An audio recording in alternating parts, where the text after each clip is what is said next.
As I am still obviously in Switzerland, partly on leave, partly doing some personal work of my own, this is again going to have to be a shorter video than usual. And in fact, in some respects, there's been less news anyway to discuss today. We are still seeing the pieces of the Pregozhin affair tidied up in Russia. But before I come to that, I'm going to revert to my old practice of discussing briefly what is going on the battlefronts of Ukraine. Now, the information strongly suggests that there is a very, very bloody, very violent stalemate underway in Ukraine. Ukrainian forces still seem to be trying to make breakthroughs in various places. There continues to be considerable fighting, for example, on the Vremevka ledge area.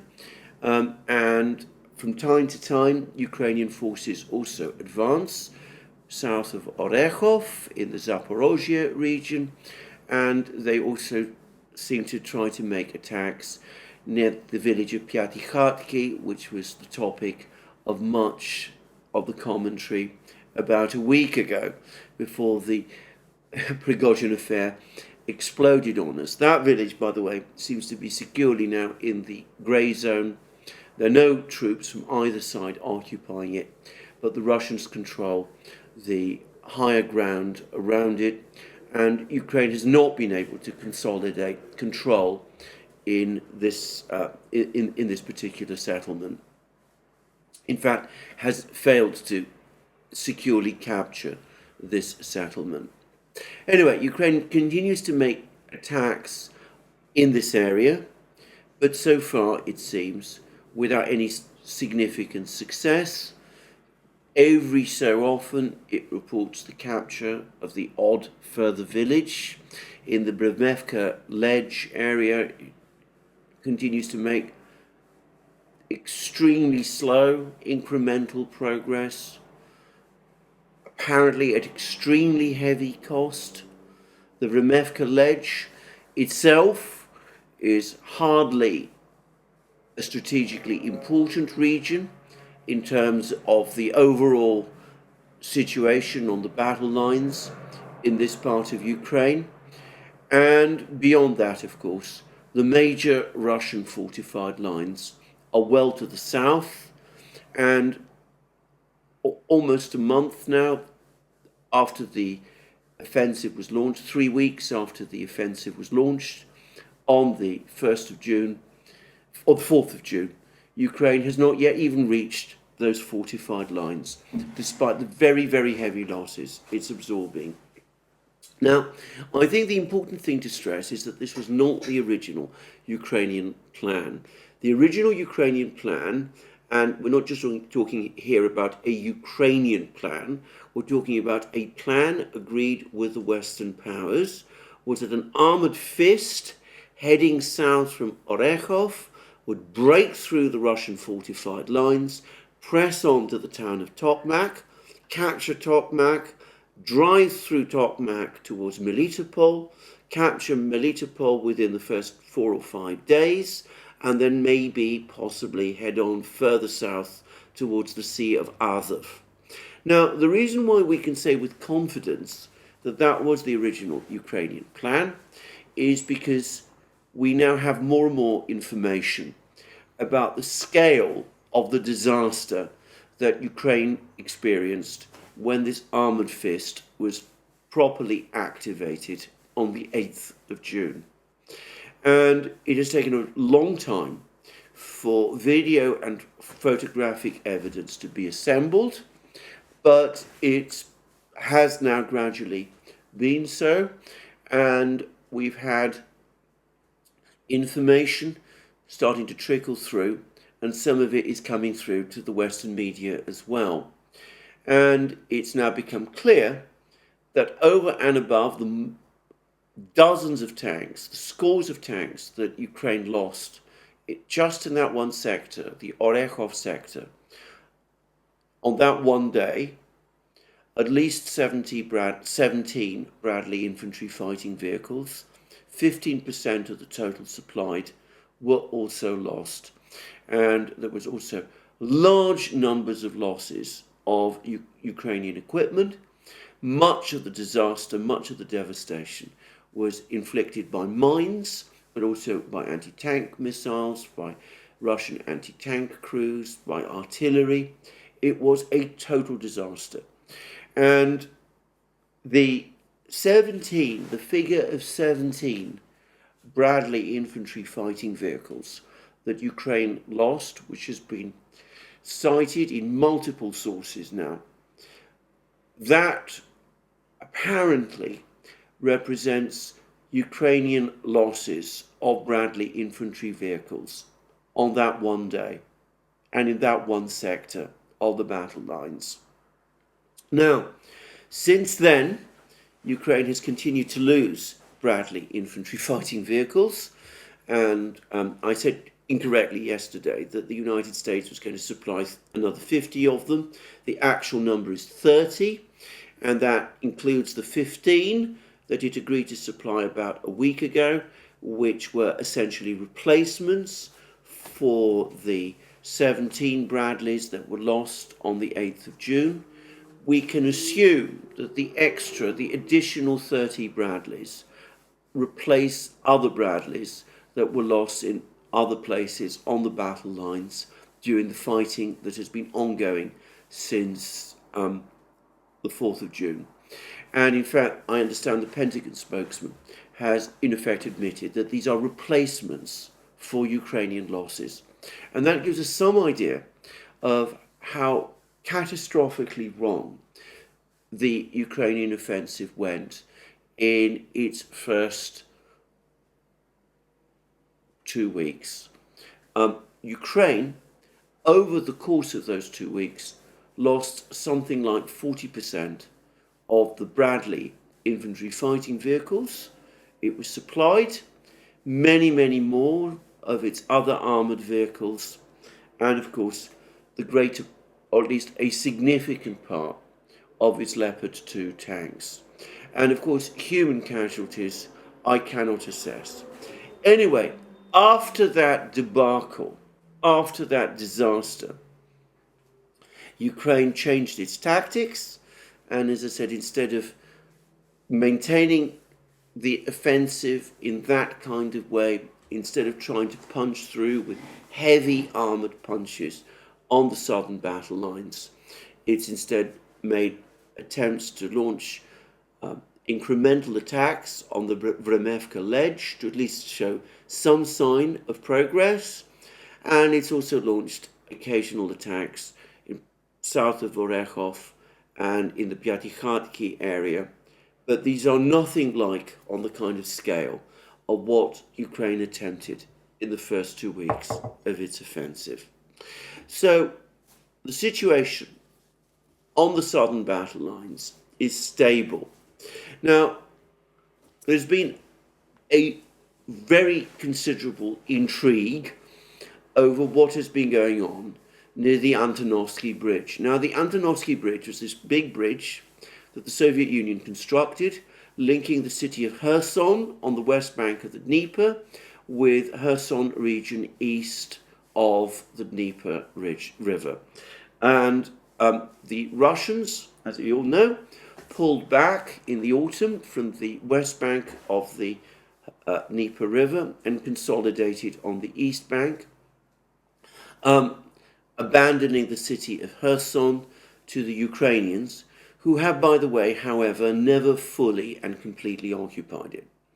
Now, from time to time, Ukraine, up to the time of the destruction of the Novaya Kakhovka Dam, was sending parties, raiding parties, to try and capture various islands on the Dnieper River, and occasionally to launch cross-border raids across the Dnieper River into Russian-controlled territory.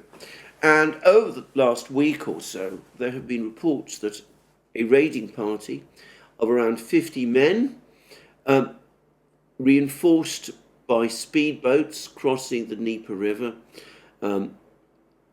has consolidated its position under the remaining spans of the Antonovsky Bridge on the East Bank.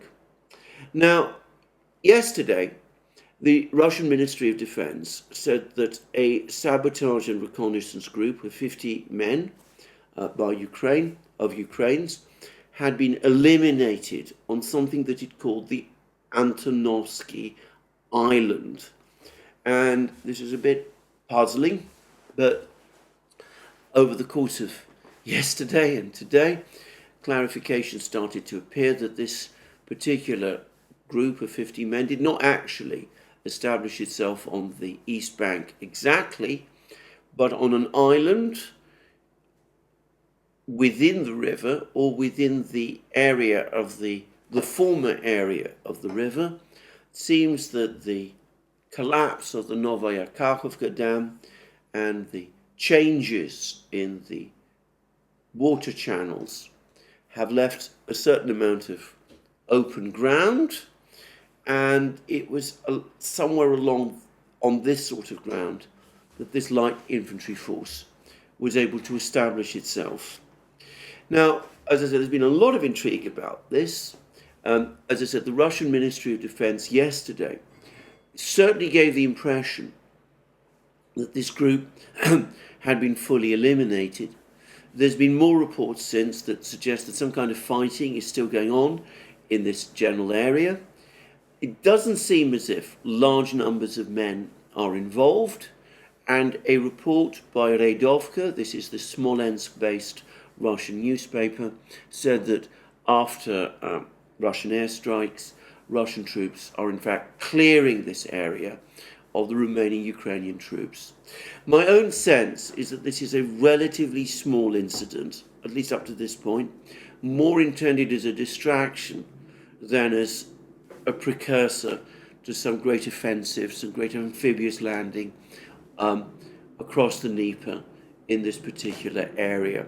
If Ukraine is going to try a landing across the Dnieper, it will presumably happen somewhere further to the north, where the Dnieper, to say it straightforwardly, is rather more navigable, and where it might be possible to move heavy equipment across as well.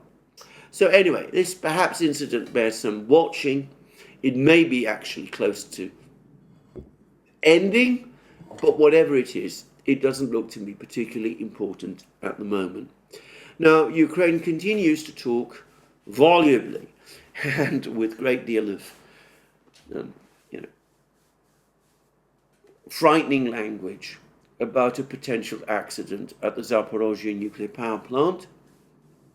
And there remains a great deal of speculation that Ukraine might be planning some kind of raid to recapture the nuclear power plant, or might be planning some kind of sabotage incident there. Now, we've discussed this extensively on the Duran in the past, and I've discussed it on this channel. I suspect that there are still some people in Ukraine who continue to think along these lines. But what I will say is this. Again, you can take what I'm about to say with a mountain of salt. It comes from a Russian source. But Belitsky, who is the governor of the Russian-appointed region of Zaporozhye, he says that it is actually impossible for Ukraine to capture the nuclear power plant.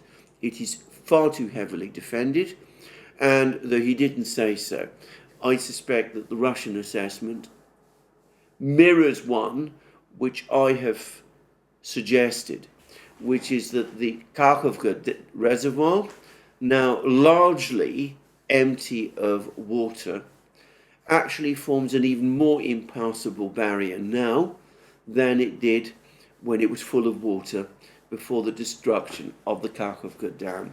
That sending troops and equipment through the soft soil of the Kakhovka reservoir without any cover towards the Zaporozhye nuclear power plant would be in effect a suicide mission.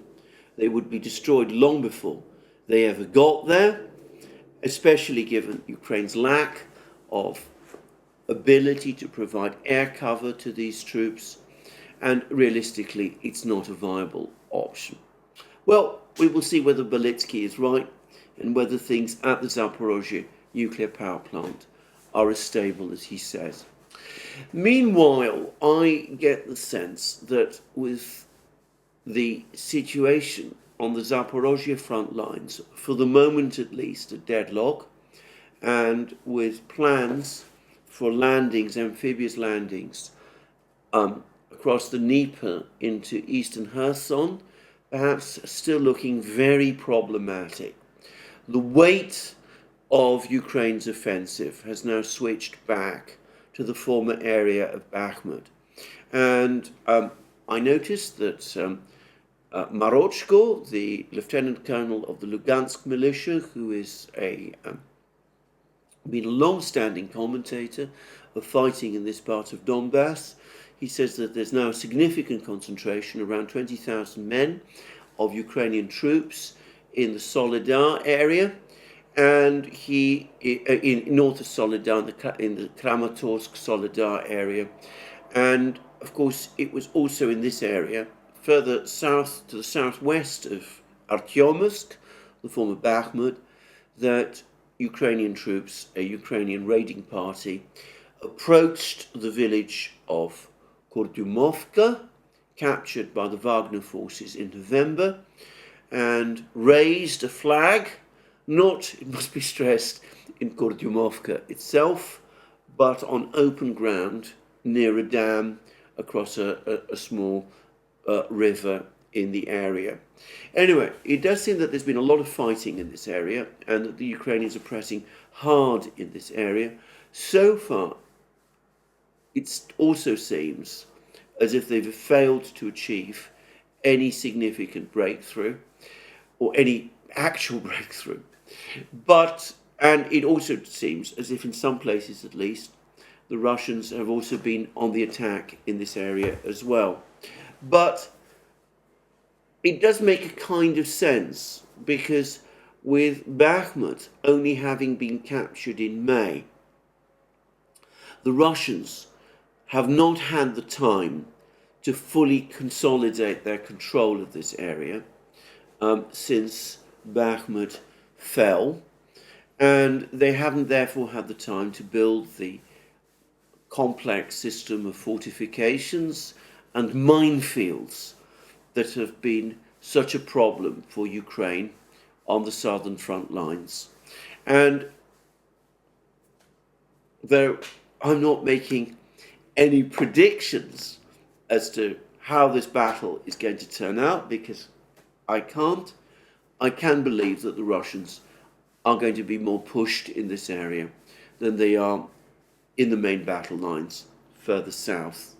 Now, in other places, in Marinka, it seems the Russians are still on the attack. In Avdiivka, it's the same. But I also get the sense, and I've discussed this already, that the one effect of the Pregozhin affair may have been to cause Chechen militia fighters to be redeployed from the front line to encircle the Wagner troops in Rostov during that brief period when the Wagner troops were occupying the military headquarters in Rostov, and that it's likely that these troops, these Chechen troops, 15,000 of them, will have been taken away from the front lines in places like Avdiivka and Bakhmut. And that might also to some extent have weakened positions there, and also, by the way, slowed the offensive in Marinka. Now, it'll probably take some time for those troops to return, and they'll have to be redeployed and reinforced, and it's probably quite a complex operation. But presumably, they will do that, but until that happens, the situation still needs some work before the Russians can be confident that it has been fully stabilized.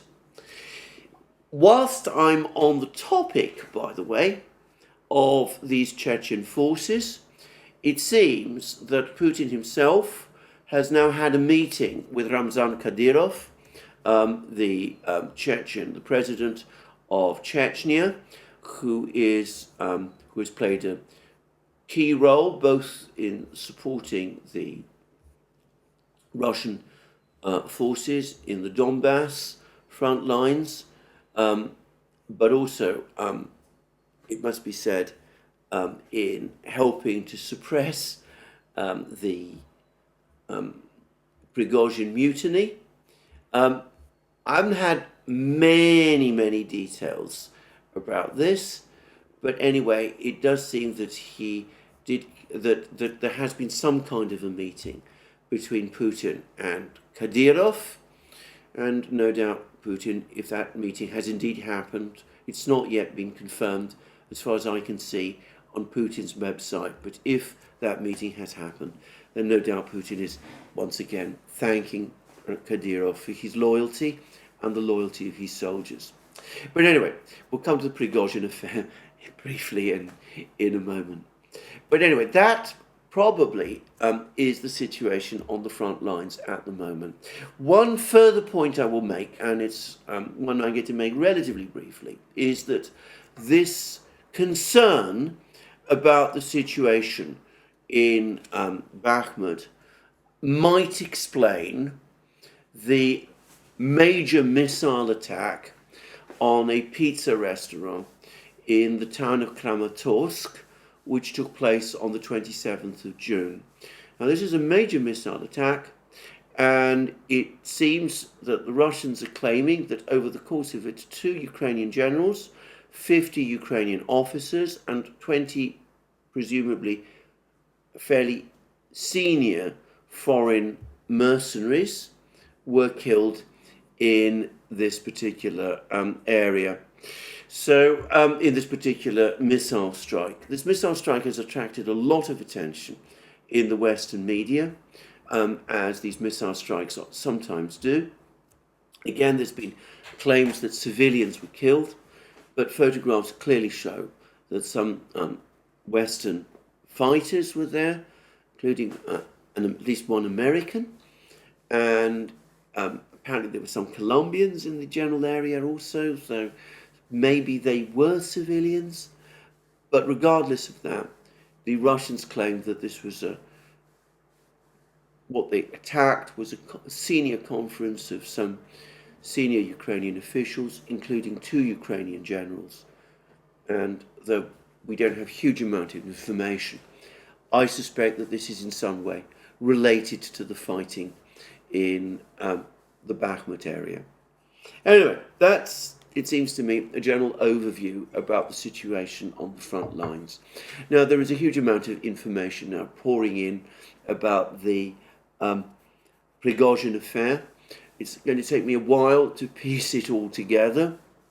A Russian newspaper called Vzglyad, which, according to John Helmer, who's been tracking the Pregozhin affair very carefully, has apparently said that throughout the entire period when Pregozhin and the Wagner fighters were in Rostov, occupying the military headquarters building in Rostov, the Russian defense minister, Sergei Shoigu, was also in a different part of Rostov, coordinating the response and the suppression of the mutiny. Now, I should say there's been lots of reports in the Western media that the Wagner forces, all 5,000 of them, 8,000 of them, actually gained control of Rostov. This is certainly not the case. What they seem to have done is that they captured one particular building in Rostov, which is the building of the main military headquarters. The rest of the city, life there continued as usual, and it's quite clear that the civilian government, which remained fully answerable and to Moscow and loyal to Moscow, continued to function throughout these events. So Rostov was certainly not captured. There's also information that Pregozhin has been told that he has 1 week into which to wrap up all of his businesses in Russia. So it looks as if the entire Pregozhin organization in Russia is being comprehensively and thoroughly taken apart. And there's now reports appearing in the Russian media about some of the things that were found at various offices and buildings controlled by Pregozhin, specifically in St. Petersburg. There's claims that kilos of illegal drugs were found there. That might not be true, by the way, but it's a story that, is appearing in the media, that gold bars, that foreign currency, that Russian currency, that small arms in large quantities were also found. There might be some explanations to some of this, and one shouldn't assume anything particularly sinister or damning about it, but clearly there is a major campaign now to discredit Pregozhin and to destroy his reputation underway in Russia itself.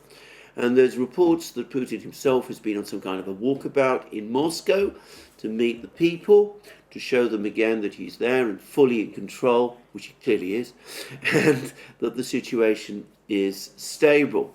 Meanwhile, Putin has been busy speaking to all kinds of leaders of various countries. He's spoken to MBS, the Crown Prince of Saudi Arabia. I've already said he would be having to work very hard to keep everybody, all of Russia's friends in the world, confident that the situation in Russia is indeed stable and under control. Well, he's spoken to MBS, the Crown Prince of Saudi Arabia. He's spoken to the King of Bahrain. He's spoken to various other officials, to the President of the United Arab Emirates, Mohammed bin Zayed Al Nahyan, and the President of Iran, Ebrahim Raisi, and just leading from a list now, and the Emir of Qatar, Sheikh Tamim bin Hamad Al Thani. Notice, incidentally, that these are generally Middle Eastern leaders. I'm pretty sure that there's also been contacts with India and Brazil and South Africa. And of course, we know that the Deputy Foreign Minister of Russia, Mr. Rudenko, has briefed the Chinese leadership itself in Beijing. So, as I said, as I speculated over the course of this affair, Putin is having to work the telephones, as Lavrov no doubt is, reassuring foreign leaders that the situation in Russia is actually stable. Now, there continues to be a great deal of intrigue about this affair, having abandoned claims that General Gerasimov and Defense Minister Shoigu were about to be sacked. I now see that the Western media and the Ukrainian media are claiming that General Surovikin supposedly is going to be sacked instead, or has been sacked, or is in prison, in a dungeon somewhere in Russia. The Kremlin has denied all of this. Allegedly, Surovikin was sympathetic to Pregozhin, was prepared to participate in the coup, that Pregozhin and Surovikin and others were planning this together, but that Pregozhin decided to strike because there'd been a leak about this affair to the FSB, and so the coup was launched prematurely, which is why it failed. There's been stories appearing like that, especially in the US media. I would take all of that with a gigantic cascade of salt. I don't think that there's any truth, or at least there's no reason to believe so far, any of these stories. And as for Surovikin, the Russian authorities have said quite clearly that these stories are untrue and that he remains at his post on the front lines, supervising Russia's operations in the conflict area, in the conflict with Ukraine. So I just wanted to say all of that. I mean, no doubt we'll be getting more clarity about all of this before very long, but that's all the information on Surovikin I can give at the moment. And I am myself sure that he's not in any trouble and that these are just stories. Last but not least, there is one particular point of very great intrigue, and that is that it turns out that on the same day, Sunday, that Lukashenko was talking to Pregozhin, Lukashenko was also talking to someone else, and that was Nursultan Nazarbayev, the former president of Kazakhstan. Now, Nazarbayev was pushed out of power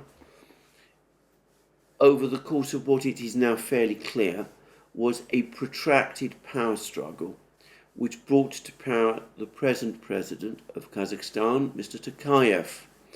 And just before the start of the conflict in Ukraine, there was a violent protests in Kazakhstan, and it was widely suspected that Nazarbayev or his entourage or people connected to him had some connection with that. And the Russians acted like lightning, and Russian troops were sent to Kazakhstan. And though they didn't participate in any of the fighting or protest suppression there, the protests were suppressed by the Kazakh security forces in the knowledge that the Russians were there and were giving them support. And Tokayev was one of the first leaders to speak to Putin over the course of the Pregozhin affair. And he's, by the way, made further statements that he now wants to strengthen even further relations with Russia. So I wonder whether one of the people that Pregozhin might have been in contact with might have been Nazarbayev, and whether this was perhaps one of the external actors who was involved, and whether Lukashenko's calls to Nazarbayev were to basically tell him that this whole affair wasn't going anywhere and that he should cut his losses and stop being involved if he was indeed involved. Now, I'm not going to say more about this. It's just that this is an intriguing aspect to this whole business, and it tells us that there is still a great deal about this incident which we haven't yet got to the bottom of. Anyway, all of this is going on even as the Western powers start to assemble for this conference in Vilnius, the NATO conference on the 11th of June. It looks as if Sweden's bid to join NATO is going to run again up against Turkish opposition. There's been more Quran burning incidents in Sweden, which has infuriated the Turkish government. It's looking unlikely at the moment that Turkey will withdraw its opposition to Sweden's NATO membership. It's also increasingly looking as if the idea of finding a replacement for the NATO Secretary General, Jens Stoltenberg, has been abandoned. And as I discussed in my programme yesterday, Stoltenberg is going to have to hang on for a further year, which, as I said yesterday, is an unprecedented event, to my knowledge, in NATO's history. And it's also now becoming increasingly clear that Ukraine's NATO and EU membership bids have been kicked into the long grass. I suspect that for Ukraine, a particularly bitter